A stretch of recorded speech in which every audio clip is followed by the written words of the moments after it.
Okay, let's dive into this. We're about to talk about a flower that you think you know, but trust me, it's hiding some absolutely incredible secrets.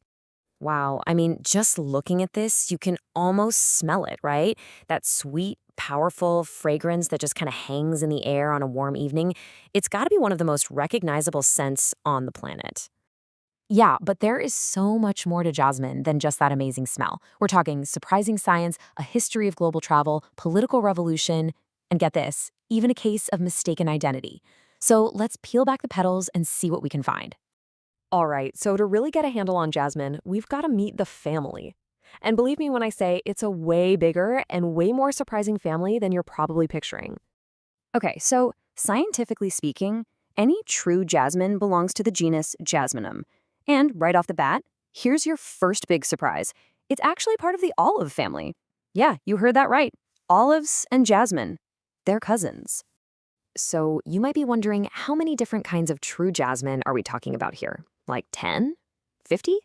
Nope. Try over 200 different species. That is an insane amount of diversity, all packed into one very famous name. And, across those 200 plus species, you get a ton of variety. Some grow as shrubs, others are these amazing climbing vines. Some are deciduous, meaning they lose their leaves, while others are evergreen. But the things they all have in common, those beautiful, delicate flowers, usually white or yellow, and almost always that incredibly powerful fragrance. And this is just a perfect example of that range. On the left, you've got the classic, simple elegance of common jasmine. But then, look over on the right. Wow, that is the Grand Duke of Tuscany. It's so lush and has all those extra petals. Hard to believe they're both jasmine, right? But it just shows you how different two members of the same family can look. So, a plant this amazing and this diverse isn't going to stay put, right? Of course not. Jasmine became a true world traveler, and its journey around the planet is a really fascinating and, as we'll see, sometimes complicated story. You can actually trace part of its journey just by following the name itself. It's pretty cool. It starts way back in Middle Persian as Yasaman. From there, it travels through Arabic, then into Old French, and finally, in the 16th century, it lands in English as the word we all know today, jasmine. So where did it all start? Well, the plant itself is native to tropical and warm parts of Eurasia, Africa, and Oceania. But its real center of gravity, its heartland where you find most of that crazy diversity we talked about, is South and Southeast Asia. And from there, it started its world tour. And hey, it's easy to see why, right? I mean, who wouldn't want this gorgeous, amazing smelling plant in their garden? It was welcomed with open arms pretty much everywhere it went, into totally new continents and climates. But, and this is a big but, here's the twist in the story. Sometimes a guest that's so welcome, well, they overstay that welcome. A plant that's beloved in one place can become a huge problem somewhere else. You see, the very things that make jasmine so tough and fast-growing are exactly what can help it completely take over an ecosystem. And we're not talking about a small problem here. In places like Hawaii and Florida, and also in Australia, certain jasmine species have jumped the garden fence, so to speak. They're now officially classified as invasive weeds. They literally choke out native plants and throw entire ecosystems out of whack. So yeah, this beautiful traveler has a bit of a dark side. So we've seen jasmine's physical journey. But its journey isn't just about geography. It also worked its way right into the heart of human culture, science, and yeah, even politics. This is where we get into the flower's really secret life. I mean, just take a look at this. It's the national flower for Indonesia, Pakistan, the Philippines, and Tunisia. The city of Damascus in Syria is literally nicknamed the City of Jasmine.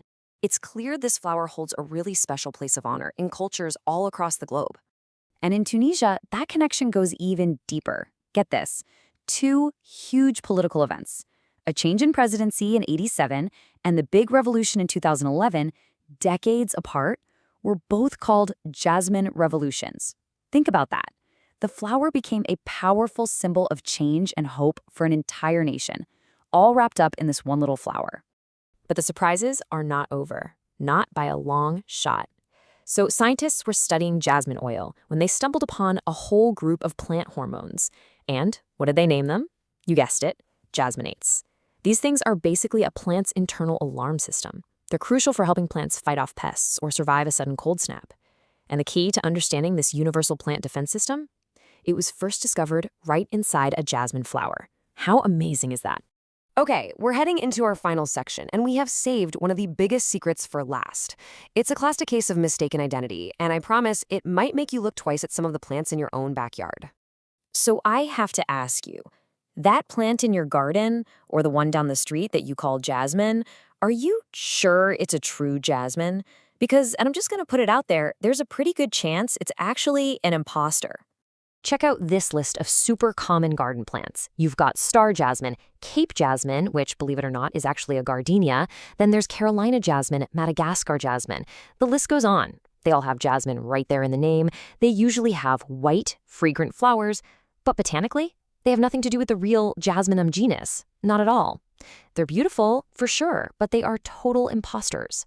So when you put it all together, from a simple, beautiful scent to a massive family of over 200 species, a globe-trotting plant, a symbol of revolution, a scientific breakthrough, and the victim of a huge case of mistaken identity, wow, the story of jasmine is just so much richer and more complex than you'd ever guess. It really makes you think, doesn't it? What other everyday things that we completely take for granted are hiding these kinds of extraordinary stories?